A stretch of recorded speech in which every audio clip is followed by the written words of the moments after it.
Chandu master ಈಗ ಏನೋ dance class ಮಾಡ್ಕೊಂಡಿದ್ದಾರೆ, ವಿಡಿಯೋಸ್ ಮಾಡ್ತೀರಾ. ಓಕೆ, ನೆಕ್ಸ್ಟ್ ಮುಂದೆ ಏನು ನಿಮ್ಮ ಗುರಿ? ಆ್ಯಕ್ಚುಲಿ ಏನು ಅಂತಂದ್ರೆ ನೆಕ್ಸ್ಟು ಯಾರ ಜೊತೆ ಅಷ್ಟೇ ವರ್ಕ್ ಮಾಡಬೇಕು ಅಂತ ಯೋಚನೆ ಮಾಡ್ತಾ ಇದ್ದೀನಿ ಆಡಿ. ಬಟ್ ಇನ್ನೂ ಚೆನ್ನಾಗಿ ಕೆಲಸ ಕಲಿಬೇಕು, ಇನ್ನೂ ಕಲಿಬೇಕು ಅನ್ನೋದು ಮೈಂಡ್ಸೆಟ್ ಇದೆ. ಸೊ ನನಗೆ ಇಷ್ಟ ಸಾಲ್ತಾರೆ, ಇನ್ನೂ ಏನೋ ಕಲಿಬೇಕು, ಇನ್ನೂ ಮಾಡಬೇಕು. ನಾನು ಆಚೆಯಿಂದ ಕಲ್ತ್ಕೊಂಡ್ಬಂದು ನಮ್ಮ ಮಕ್ಕಳಿಗೆ ಇನ್ನೂ ಕಲಿಸ್ತೀನಿ. ನೋಡಿದ್ರಲ್ಲ ಗೈಸ, ಅವರು ಎಲ್ಲ ಕಲ್ತ್ಬಿಟ್ಟಿದ್ದೀನಿ, ನಾನು ಇನ್ನೇನು ಮುಂದಕ್ಕೆ ಏನಿಲ್ಲ, ಎಲ್ಲ ಅಚೀವ್ ಮಾಡಿಬಿಟ್ಟಿದ್ದೀನಿ ಅನ್ನೋ ಒಂದು ಅಹಮಲ್ಲಿಲ್ಲ. ಬೇರೆಯವರಾದರೆ ಸ್ವಲ್ಪ ಫಾಲೋವರ್ಸ್ ಇನ್ಕ್ರೀಸ್ ಆಗ್ತಿದ್ದಂಗೆ ನಾನು ಮಾಡದಿರೋದೇನಿಲ್ಲ, ಎಲ್ಲ ಮಾಡಿಬಿಟ್ಟಿದ್ದೀನಿ ಅನ್ನೋ ಒಂದು ಭ್ರಮೇಲಿ ಇರ್ತಾರೆ. ಆದರೆ ಚಂದು ಮಾಸ್ಟರ್ ಹೇಳ್ತಿರೋಂಥದ್ದು ಇನ್ನೊಬ್ರ ಹತ್ರ ಹೋಗಿ ಅಸಿಸ್ಟೆಂಟ್ ಆಗಿರಬೇಕು ಅಂತ, ನಾನೇ ಹೋಗ್ಬಿಟ್ಟು ಕೊರಿಯೋಗ್ರಾಫರ್ ಆಗಬೇಕು ಅಥವಾ ನಾನೇ ಲೀಡರ್ ಆಗಿರಬೇಕು ಅಂತಲ್ಲ, ಇನ್ನೊಬ್ರ ಹತ್ರ ಹೋಗಿ ಅಸಿಸ್ಟೆಂಟ್ ಆಗಿ ವರ್ಕ್ ಮಾಡಬೇಕು, ಕಲಿಬೇಕು, ಅದನ್ನು ಕಲ್ತಿರೋದನ್ನ ಇಲ್ಲಿ ಸ್ಟೂಡೆಂಟ್ಸ್ಗೆ ಹೇಳಬೇಕು ಅಂತ. ಅದಕ್ಕೆ ಅನ್ಸುತ್ತೆ ಮೋಸ್ಟ್ಲಿ ಇವರು ಇಷ್ಟೆಲ್ಲ ಬರೀ 3-4 ತಿಂಗಳಲ್ಲಿ ಇಷ್ಟು ದೊಡ್ಡದಾಗಿ ಬೆಳ್ಕೊಂಡಿರೋದು ಅಂತಂದರೆ ಆ ಥರ ಒಳ್ಳೆ ಗುಣ ಇರೋದ್ರಿಂದ. ನಿಮಗೆ ಇವಾಗ ಏನು ಫಾಲೋವರ್ಸ್ ಆಗಿದಾರಲ್ಲ, ಇದನ್ನ ಇಟ್ಕೊಂಡು ಆಡ್ಕೊಂಡಿರೋರು ಯಾರು ಇದ್ದಾರ? ಅಂದರೆ ಯಾವ ರೀತಿ ಆಡ್ಕೊಂಡಿದ್ದಾರೆ? ಆ್ಯಕ್ಚುಲಿ ಆಡ್ಕೊಂಡಿರೋದಂತಂದರೆ ಆಡ್ಕೊಂಡಿರೋದಂತಂದರೆ ಒಂದು ಬೆಳೆದ್ಬಿಡ್ನಲ್ಲ ಅಂತ ಕೆಳಗಡೆ ಬೀಡ್ಸ್ ಅಂತ ತುಂಬ ಜನ ಟ್ರೈ ಮಾಡ್ತಾನೆ ಇದ್ದಾರೆ. ಸೊ ಅವ್ರಿಗೆ ಯಾವುದೋ ಅವಕಾಶ ಸಿಗ್ತಾ ಇಲ್ಲ. ಆಮೇಲೆ ಇನ್ನೊಂದೇನು ಅಂತಂದ್ರೆ, ಇನ್ನೊಂದು ಪ್ರಶ್ನೆ ಏನಪ್ಪಾ ಅಂತಂದ್ರೆ, ಈಗ ಸುಮಾರು ಜನ ಅಲ್ಲಿ ಕಮೆಂಟ್ಸ್ ಹಾಕ್ತಾರೆ, ನಮ್ಮ ಹತ್ರನೂ ಕೆಲವರೆಲ್ಲ ಹೇಳಿದ್ದಾರೆ, ಏನ್ ಮಾಡ್ತಾನೆ ಅವ್ನು ವಿಡಿಯೋಸ್ ಅಲ್ಲಿ, ಬರೀ ಆ ಮಕ್ಕಳಿಗೆ ಹೊಡೆಯೋದು, ತಿರ್ಸೋದು, ಸ್ಟಿಚಿಂಗ್ ಮಾಡಿಸೋದು, ಅದು ಬಿಟ್ರೆ ಇನ್ನೇನ್ ಮಾಡಿದ್ದಾನೆ, ಅವ್ನ್ ಡ್ಯಾನ್ಸ್ ಮಾಡಿರೋದು ಒಂದು ವಿಡಿಯೋನು ನಾನು ನೋಡಿಲ್ಲ ಅಂತ ಹೇಳ್ತಾರೆ. ಅವ್ರಿಗೆಲ್ಲ ಹೇಳೋದವ್ರು ಏನ್ ಹೇಳ್ತಾರೆ? ಬೇಸಿಕ್ ಏನು ಅಂತಂದ್ರೆ, ಡ್ಯಾನ್ಸರ್ ಬೇರೆ, ಕೊರಿಯೋಗ್ರಾಫರ್ ಬೇರೆ. ಕೊರಿಯೋಗ್ರಾಫರ್ ಏನು ಅಂತಂದ್ರೆ ಹೇಳ್ಕೊಡೋದು, ಏನೋ ಒಂದು ಸಾಂಗ್ನ ಕಂಪೋಸ್ ಮಾಡೋದು. ಓಕೆನಾ? ಏನಂತಾರೆ, ಇವಾಗ ಕಂಟೆಸ್ಟೆಂಟ್ ಲೆವೆಲ್ಗೆ ಮಾಸ್ಟರ್ಗಳು ಮಾಡೋಕ್ಕಾಗಲ್ಲ. ಮಾಸ್ಟರ್ದಾದಂತ ಏನು ಇಂಥದ್ದು ಮಾಡ್ಬೋದು, ಹಿಂಗೆ ಮಾಡ್ಬೋದು ಅಂತ ಹೇಳ್ಬೋದು. ಓಕೆನಾ? ನಾನು ಕೊರಿಯೋಗ್ರಾಫರ್, ಬೇಸಿಕ್ಲಿ ಕೊರಿಯೋಗ್ರಾಫರ್. ಓಕೆನಾ? ಡ್ಯಾನ್ಸ್ ಬಿಟ್ಬಿಟ್ಟು ಬೇಸಿಕ್ಲಿ ನನ್ನ ವಿಡಿಯೋಗಳು ಡ್ಯಾನ್ಸ್ ಮಾಡಿದ್ದು ಯಾರು ಇರ್ತಾರೆ, ಫುಲ್ ಕೆಳಗಡೆಯಿಂದ ನೋಡ್ಕೋಬರ್ಬೇಕು. ಫುಲ್ಲು ಕೆಳಗಡೆ 1600 ಸಮ್ ವಿಡಿಯೋಸ್ ಇದೆ. ಓಕೆನಾ? ನೀವು ಎಷ್ಟು 600 ವಿಡಿಯೋ ಅಲ್ಲ, 1000 ವಿಡಿಯೋ ಕೆಳಗೆ ನೋಡಬೇಕು, ಕೆಳಗೆ ನೋಡ್ಕೋಬೇಕು. ಬರೀ ರೀಲ್ಸ್ ವಿಡಿಯೋಗಳು ಮಾಡ್ಕೊಂಡು ಹೋಗ್ತಾ ಇದ್ದೆ. ಅವಾಗೊಂದಷ್ಟು ನಾಲೆಜ್ ಸುಮ್ಮನೆ ಏನೋ ಒಂದು ಆಗ್ತಾ ಇದೆ ವಿಡಿಯೋಗಳು, ಯಾವ ಓಡ್ತಾ ಇರಲಿಲ್ಲ, ಏನಿಲ್ಲ. ಸುಮ್ಮನೆ ಅದಕ್ಕೋಸ್ಕರನೇ ನಾನು ರೀಲ್ಸ್ಗೋಸ್ಕರನೇ ಮಾಡಬೇಕು ಅಂದ್ಬಿಟ್ಟು ಡ್ರೆಸ್ಸಿಂಗ್ ಸೆನ್ಸ್ ಎಲ್ಲ ಹಾಕೊಂಡು ಮಕ್ಳಿಗೆ ಇದೇ ಥರ ಡ್ರೆಸ್ ಹಾಕೊಂಡ್ಬನ್ನಿ ಅಂದ್ಬಿಟ್ಟು ಇದೆಲ್ಲ ಹಾಕೊಂಡು ಡ್ಯಾನ್ಸ್ ಎಲ್ಲ ಮಾಡಿ ವಿಡಿಯೋ ಎಲ್ಲ ಮಾಡಿ ಅಷ್ಟೆಲ್ಲ ಕಷ್ಟ ಬಿದ್ದಾಗ ನೋ ಯೂಸ್. ರೆಸ್ಪಾನ್ಸ್ ಯಾವುದು ಬಂದಿಲ್ಲ. ಅದಾದ್ಮೇಲೆ ಯಾವಾಗ ನನ್ನ ರಿಯಾಲಿಟಿನ ತೋರ್ಸಕ್ಕೆ ಸ್ಟಾರ್ಟ್ ಮಾಡೋಣ, ಜನಕ್ಕೆ ಇಷ್ಟ ಆಯಿತು.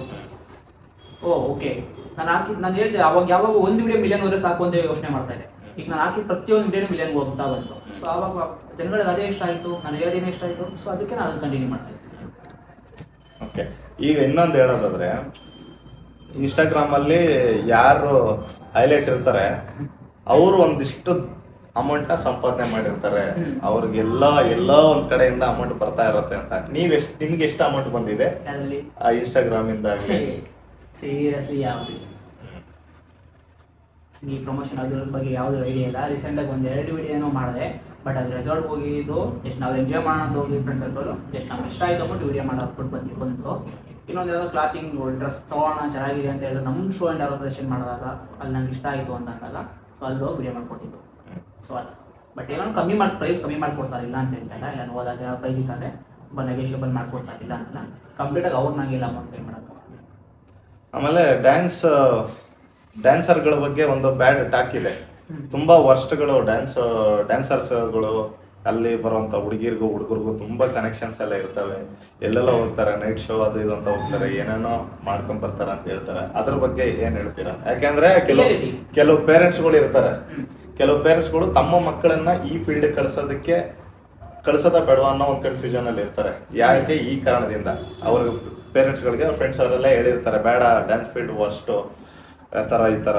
ಯಾಕಂತಂದ್ರೆ ಈಗ ಡ್ಯಾನ್ಸ್ ಮಾಡ್ಬೇಕಾದ್ರೆ ಡ್ರೆಸ್ ಯಾವ ರೀತಿ ಸೂಟ್ ಆಗುತ್ತೋ ಆ ರೀತಿ ಹಾಕಲೇಬೇಕಲ್ಲಿ ಡ್ಯಾನ್ಸ್. ಅವಳೆಷ್ಟೇ ಸುಸಂಸ್ಕೃತಿ ಆಗಿದ್ರು ಕೂಡ ಅಲ್ಲಿ ಡ್ಯಾನ್ಸ್ ಮಾಡ್ಬೇಕು ಅಂತ ಬಂದಾಗ ಅದಕ್ಕೆ ತಕ್ಕಂಗೆ ಆಗ್ಲೇಬೇಕು. ಅಲ್ಲಿಂದ ಎಲ್ಲಾನು ಶುರು ಆಗುತ್ತೆ. ಇಲ್ಲಿ ತಪ್ಕೊಳ್ಳೋಂಥದ್ದು ಇರುತ್ತೆ, ಎಲ್ಲಾನು ಇರುತ್ತೆ. ಈ ಡ್ಯಾನ್ಸ್ ಅಂದ್ಮೇಲೆ ಎಲ್ಲಾನು ಇರೋದ್ರಿಂದ ಈ ಫೀಲ್ಡ್ ವರ್ಸ್ಟ್ ಅನ್ನೋದು ಕೆಲವರು ಮೈಂಡ್ ಸೆಟ್ ಅಲ್ಲಿ ಇದೆ. ಏನ್ ಹೇಳ್ತೀರಾ ಅದ್ರ ಬಗ್ಗೆ? ನಿಜಾನೇ, ಅದು ಇಲ್ಲ ಅಂತ ಹೇಳ್ತಿಲ್ಲ, ಬಟ್ ಎಲ್ಲ ಕಡೆ ಅದಿದೆ.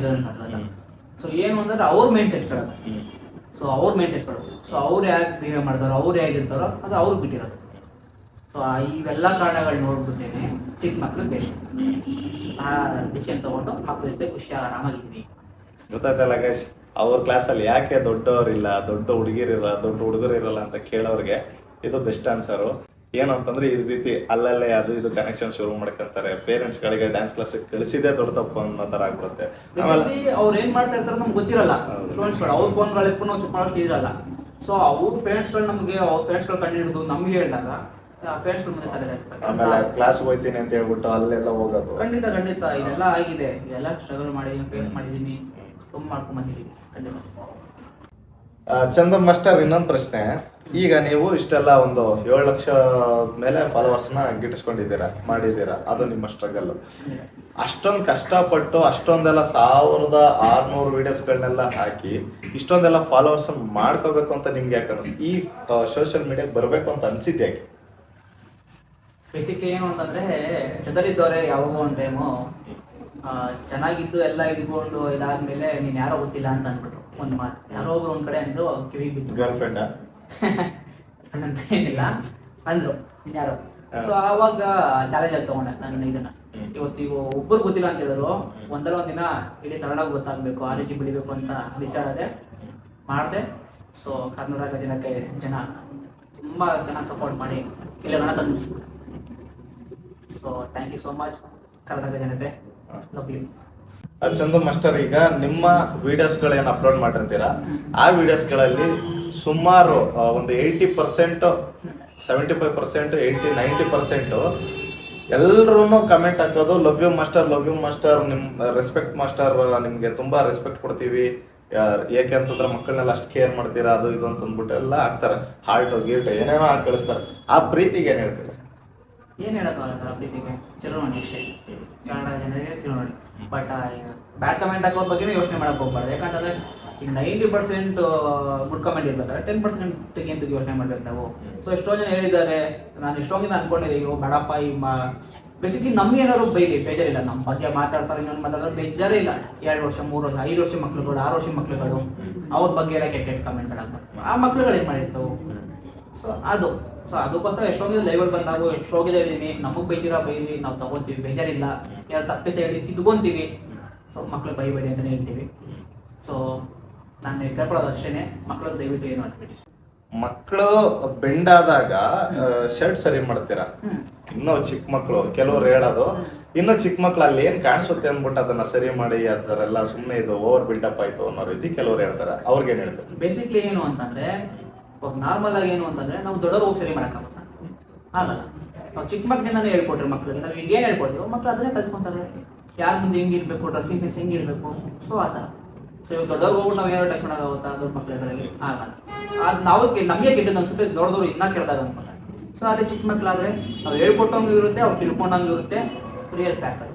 ಸೊ ಅದು ಬೇಸಿಕ್ಲಿ ಏನು ಅಂದ್ರೆ, ನನ್ನ ಸ್ಟೂಡೆಂಟ್ಸ್ಗಳು ನನ್ನ ಸ್ಟೂಡೆಂಟ್ಸ್ಗೆ ಇದ್ದಾರೆ, ಅವ್ರು ನನ್ನ ಇರೋ ಟೈಮಲ್ಲಿ ಹೇಳ್ಕೊಟ್ಟಿರ್ತಾರಲ್ಲ, ಈ ಥರ ಇತ್ತಂದಾಗ ಈ ಥರ ಮಾಡಿ. ಸೊ ನನ್ನ ಮಕ್ಳಿಗೆ ಹೇಳ್ಕೊಡ್ತಾರೆ. ಆಮೇಲೆ ಇನ್ನು ಕೆಲವ್ರು ಹೇಳೋದೇನು ಅಂತಂದ್ರೆ, ಈ ಸ್ಟ್ರೆಚಿಂಗ್ ಮಾಡಿಸ್ತೀರಾ, ಗರ್ಲ್ಸ್ಗೂ ಓಕೆ ಆಗ್ಬೋದು, ಆದ್ರೆ ಬಾಯ್ಸ್ಗೆ ಏನಾಗ್ಬಿಡುತ್ತೆ ಅಂದ್ರೆ, ಕೆಲವೊಂದು ಅಲ್ಲೇನೋ ನರ ಗಿರ ಥರ ಏನೋ ಪ್ರಾಬ್ಲಮ್ ಆಗಿ ಅವರ ಬಿಹೇವಿಯರೇ ಚೇಂಜ್ ಆಗಿ ಅವರು ಗಂಡಸ್ತನೇ ಕಳ್ಕೊಳ್ಳೋ ಮಟ್ಟಿಗೆ ಹೋಗ್ಬೋದೇನೋ, ಅಷ್ಟೆಲ್ಲ ಮಾಡಿಸೋ ಅವಶ್ಯಕತೆ ಇದೆಯಾ? ಖಂಡಿತ. ಬಟ್ ಏನು ಅಂತಂದ್ರೆ, ಏನು ಅದಕ್ಕೆ ಹೇಳಿದ್ ನಾನು ಸ್ಟಾರ್ಟಿಂಗಲ್ಲಿ ಹೇಳಿದ್ದೀನಿ ಇದನ್ನ. ನಾನು ಏನು ಅಂತಂದ್ರೆ, ಸ್ಟಾರ್ಟಿಂಗಲ್ಲಿ ಏನಂತ ಹೇಳಿದ್ದೀನಿ ಅಂದರೆ, ಫುಲ್ಲು ಏನಂತ ಅದನ್ನ ಏಕ್ದಮ್ ಬಂದಿದ ತಕ್ಷಣ ಎಲ್ಲರೂ ಒಂದೇ ಥರ ಮಾಡೋಣ. ಇವಾಗ ಎಲ್ಲದಕ್ಕೂ ಎಕ್ಸರ್ಸೈಸ್ ಸ್ವಲ್ಪನೇ ಬೇಸಿಕ್ಕಿಂದ ಇವಾಗ ಸ್ಕೂಲ್ಗೆ ಹೋದ್ರೆ ಸ್ಟಾರ್ಟಿಂಗ್ಗೆ ಒಂದೇ ಸಲ 10th ಎಕ್ಸಾಮ್ ಕೂರಿಸ್ತಾರ, ABCDಯಿಂದನೇ ಹೇಳ್ಕೊಡ್ತಾರೆ. ಸೊ ನಾವು ಅಷ್ಟೇ ಏಕ್ದಮ್ ಒಂದೇ ಸಲ ಯಾರಿಗೂ ಮಾಡ್ತಾರೆ. ಯೋಚನೆ ಮಾಡಿ 3 years 2 years ಎಷ್ಟು ದಿನ ಡೈಲಿ ರೆಗ್ಯುಲರ್ ಕ್ಲಾಸ್ ನಮ್ದು ಇರೋದು, ಡೈಲಿ ಸ್ವಲ್ಪ ಮಾಡಿದ್ರೆ ಎಷ್ಟಾಗುತ್ತೆ?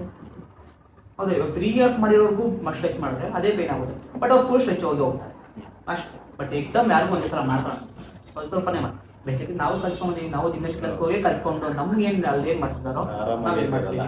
ಇವಾಗ ನಾವು ತೊಂದರೆ ಆಗಿದೆಯಾ? ಇಲ್ಲ. ಬಟ್ ಇವಾಗ ಏನೇ ಆದ್ರೂ ಕೂಡ ರೆಸ್ಪಾನ್ಸಿಬಿಲಿಟಿ ನಮ್ಮ ಮೇಲೆ ಬರುತ್ತೆ, ಖಂಡಿತ ಇಲ್ಲ ಅಂತ ಹೇಳ್ತಿಲ್ಲ. ಬಟ್ ಅದನ್ನ ನೋಡ್ಕೊಂಡೆ ನಾವು ಜವಾಬ್ದಾರಿಯಿಂದ ಸೇಫ್ಟಿಯಿಂದಾನೆ ಮಾಡ್ಸೋದು. ಆಮೇಲೆ ನನಗೆ ಪರ್ಸನಲ್ ಆಗಿರೋ ಒಂದು ಬೇಜಾರು ಏನು ಅಂದ್ರೆ, ಪೇರೆಂಟ್ಸ್ಗಳ ಮೇಲೆ ಒಂದು 50,000 60,000 ಗಂಟ ಫೀಸ್ ಕಟ್ಟಿರ್ತಾರೆ, ಸ್ಕೂಲ್ ಫೀಸು. ಅಲ್ಲಿ ಒಂದು 6 subject 7 subject extra core subject ಎಲ್ಲ ಸೇರಿದ್ರೆ ಒಂದು 7 ಸಬ್ಜೆಕ್ಟ್ ಅನ್ಕೊಳ್ಳಿ, ಅಷ್ಟು ಸಬ್ಜೆಕ್ಟ್ಗಳಿರುತ್ತೆ. ಅದನ್ನ ಕರೆಕ್ಟಾಗಿ ಮಕ್ಕಳು ಕಲಿತಾ ಇಲ್ಲ ಅನ್ನೋ ಕಾರಣಕ್ಕೆ ಏನೋ ಒಂದ್ 2 ಕೈ ಹೊಡೆದ್ಬಿಟ್ಟಿರ್ತೀವಿ. ಅದನ್ನ ತುಂಬಾ ದೊಡ್ಡ ಪ್ರಾಬ್ಲಮ್ ತರ ಮಾಡ್ತಾರೆ. ಬಂದ್ಬಿಟ್ಟು ಸ್ಕೂಲ್ ಹತ್ರ ಬಂದು ಗಲಾಟೆ ಮಾಡೋದು, ಈ ತರ ಹೊಡಿತಾರ ಬೈತಾರ ಅಂತ ಅಂದ್ಬಿಟ್ಟು ಪೊಲೀಸ್ ಸ್ಟೇಷನ್ ಗಂಟೆಲ್ಲ ಹೋಗಿರೋದಕ್ಕೆ ಇದಿದೆ, ಉದಾಹರಣೆಗಳಿದೆ. ಆದ್ರೆ ಡ್ಯಾನ್ಸ್ ಕ್ಲಾಸಲ್ಲಿ ನಾ ಹೊಡೆದಂಗೆ ಹೊಡಿತೀವಿ, ಆದ್ರೂ ಕೂಡ ಯಾವ ಪೇರೆಂಟ್ಸು ಬಂದು ಏನು ಮಾತಾಡಲ್ಲ, ಅವ್ರದೇ ತಪ್ಪು ಅಂತಾರೆ. ಬೇಸಿಕ್ಲಿ ನಾವು ಅಷ್ಟು ಹೊಡಿಯಲ್ಲ, ಯಾರು ಹೊಡಿತಾರೆ ಅಲ್ಲ, ನಾರ್ಮಲ್ ಆಗಿ ಭಯ ಇತ್ತು ಕಾಲ್ಗೆ ಅಷ್ಟೇ. ಈ ಕಾಲ್ ಯಾವ್ದೋ ಒಂದ್ ಸ್ಟೆಪ್ ಹಾಕಿಲ್ಲ ಅಂದ್ರೆ ಕಾಲ್ಗೆ ರಪ್ಪ ಅಂತ ಹೊಡಿತಾರೆ. ಹಾ. ಹಾ, ಈ ರೀತಿ ಎಲ್ಲ ಕಲೀಲಿ ಅನ್ಬಿಟ್ಟು ಅಷ್ಟೇ. ಈಗ ಸ್ಕೂಲಲ್ಲಿ ಅದೆಲ್ಲ ಹೇಳ್ಕೊಡ. ಅದು ಪೇರೆಂಟ್ಸ್ ಮೇಲೆ ಬೇಜಾರಿರೋದು, ನಮ್ಗೆ ಡ್ಯಾನ್ಸರ್ಸ್ ಮೇಲೆ ಏನಿಲ್ಲ. ಎಲ್ಲರೂ ಅಷ್ಟೇ, ಗುರುಗಳಂತಂದ್ರೆ ಎಲ್ಲಾ ರೀತಿಲೂ ಗುರುಗಳೇ. ಅವ್ರಿಗೂ ಏನಿರುತ್ತೆ, ಮಕ್ಳು ಚೆನ್ನಾಗಿ ಕಲೀಲಿ ಅನ್ನೋದು ಇರುತ್ತೆ. ಒಂದು ಗಾದೆ ಇದೆ, ಶಂಕದಿಂದ ಬಂದನೆ ತೀರ್ಥ ಅಂದ್ಬಿಟ್ಟು. ಸೊ ಆತರ ಅದಕ್ಕೆ ಏನಾರು ಹೇಳಿದ್ರೆ ಯಾರಿಗೂ ಕೇಳಲ್ಲ. ಹಾ. ಆದ್ರಿಂದ ಸೊ ಏನಾರು ಅವ್ರು ತಪ್ಪು ಮಾಡಿದಾಗ ಆ ತಪ್ಪಲ್ಲಿ ಒಂದು ಹೊಡೆದಾಗ ಅವಾಗ ಅವ್ರು ಆವಾಗೇ ತಿಳ್ಕೊಂತಾರೆ. ಸೊ ಅವಾಗಿನ ಕಾಲದಲ್ಲಿ ನೋಡಿ, ಅವಾಗ ಗುರುಗಳು ಅಷ್ಟು ಸ್ಟ್ರಿಕ್ಟ್ ಆಗಿತ್ತು, ಹೊಡೆದು ಇದು ಮಾಡಿದ್ದಕ್ಕೆ ಇವಾಗ ಎಷ್ಟೋ ಜನ ದೊಡ್ಡ ದೊಡ್ಡವರಾಗಿದ್ದಾರೆ. ಈಗಿನ ಜನರೇಷನ್ ನೋಡಿದಿರಾ, ಎಷ್ಟು ಫ್ರೀಡಮ್ ಆಗಿಬಿಟ್ಟು ಎಷ್ಟು ಫ್ರೆಂಡ್ಲಿ ಆಗಿಬಿಟ್ಟಿದ್ದಾರೆ, ದುಡ್ಡಿಗೆ ಬೆಲೆ ಕೊಡ್ತಾ ಇದ್ದಾರೆ. ಸೊ ಅದಕ್ಕೆ ಈಗಿರೋ ಮಕ್ಕಳೆಲ್ಲ ಯಾರು ಅಷ್ಟು ಅಚೀವ್ ಮಾಡೋಕ್ಕೆ ಅವಕಾಶ ಸಿಗ್ತಾ ಇದೆ. ಚಂದು ಮಾಸ್ಟರ್ಗೆ ಇನ್ನೊಂದು ಪ್ರಶ್ನೆ ಏನಪ್ಪಾ ಅಂತಂದ್ರೆ, ಈಗ ಸುಮಾರು ಜನ ಏನ್ ಮಾಡ್ತಾರೆ ಅಂತಂದ್ರೆ, ಈ ಶೋಗಳಲ್ಲಿ ಆಮೇಲೆ ರೀಲ್ಸ್ಗಳಲ್ಲಿ ಹಾಕೋದನ್ನ ನೋಡಿದಾಗ, ಕೆಲವು ಡ್ಯಾನ್ಸ್ ಕ್ಲಾಸಲ್ಲಿ ಅಥವಾ ಕೆಲವು ಶೋಗಳಲ್ಲಿ ಎಲ್ಲ ಜಿಕ್ಕೊಂಡು ಹಾರ್ಕೊಂಡು ಎದ್ದು ಬಿದ್ದು ಡ್ಯಾನ್ಸ್ ಮಾಡ್ತಾರೆ, ಅಂದ್ರೆ ಮೇಲೆ ಹಾರ್ಕೊಂಡೆಲ್ಲ ಮಾಡ್ತಾರೆ. ಅದನ್ನ ನೋಡಿದಾಗ ಕೆಲವು ಪೇರೆಂಟ್ಸ್ಗಳು ಹೇಳ್ಬೋದು, ಬರೀ ಡ್ಯಾನ್ಸ್ ಹೇಳ್ಕೊಡ್ತೀರಾ, ಇದನ್ನ ಹೇಳ್ಕೊಡಿ, ಇದೆಲ್ಲ ಯಾಕೆ ಮಾಡ್ಸಲ್ಲ ಅಂತ. ಇನ್ನೊಂದ್ ಕಡೆ ಉಲ್ಟಾ ಏನಾಗುತ್ತೆ ಅಂತಂದ್ರೆ, ಇದನ್ನ ಡ್ಯಾನ್ಸ್ ಸರ್ಕಸ್ ಅನ್ನೋ ರೀತಿ ಬರುತ್ತೆ. ಏನ್ ಹೇಳ್ತೀರಾ ಅದ್ರ ಬಗ್ಗೆ? ಏನು ಅಂತಂದ್ರೆ, ಇವಾಗ ಡ್ಯಾನ್ಸ್ ಫೀಲ್ಡಾಗಿ ಜಿಮ್ನಾಸ್ಟಿಕ್ ಕಂಪಲ್ಸರಿ ಬೇಕೇ ಬೇಕು. ಡ್ಯಾನ್ಸ್ ಫೀಲ್ಡಲ್ಲಿ ಏನು ಅಂತಂದ್ರೆ, ಎಕ್ದಮ್ ಅಂದ್ರೆ ಜಿಮ್ನಾಸ್ಟಿಕ್ಕೇ ಇರಬಾರ್ದು. 80% ಡ್ಯಾನ್ಸ್ ಇರಬೇಕು, 20% ಜಿಮ್ನಾಸ್ಟಿಕ್ ಇರಬೇಕು. ಸೊ ಆವಾಗ ನೋಡೋಕ್ಕೆ ಡ್ಯಾನ್ಸ್ ಇಂದ ಚೆನ್ನಾಗಿ ಕಾಣಿಸುತ್ತೆ. ಓ, ನಮ್ಮ ಕರ್ನಾಟಕದವರು ಏನೂ ಇಲ್ಲ, ಐ ಮೀನ್ ಏನಂತಾರೆ ಅದನ್ನ, ಯಾವುದಕ್ಕೂ ಕಮ್ಮಿ ಇಲ್ಲ ಅನ್ನೋ ಈ ಥಾಟ್ ಮೇಲೆ ಎಲ್ಲಾನು ಕಲ್ತಿರ್ಬೇಕು ಮಕ್ಕಳು ಅನ್ನೋದಕ್ಕೋಸ್ಕರ ಮಾಡೋದು. ನೀವು ಇವಾಗ ಏನ್ ಇಲ್ಲಿ ಗಂಟ ಬೆಳೆದಿದ್ದೀರಾ, ಇಷ್ಟೆಲ್ಲ ಫಾಲೋವರ್ಸ್ ಮಾಡ್ಕೊಂಡಿದ್ದೀರಾ, ಇಷ್ಟೆಲ್ಲ ಮಕ್ಕಳು ಬರ್ತಾರೆ, ಪೇರೆಂಟ್ಸ್ ಬರ್ತಾರೆ, ಎಲ್ಲರೂ ಪ್ರೀತಿ ತೋರಿಸ್ತಾರೆ. ಯಾರು ಇದಕ್ಕೆಲ್ಲ ಇನ್ಸ್ಪಿರೇಷನ್? ಯಾರನ್ನ ನೋಡಿ ನಾನು ಈ ರೀತಿ ಬೆಳಿಬೇಕು ಅನ್ಸುತ್ತೆ?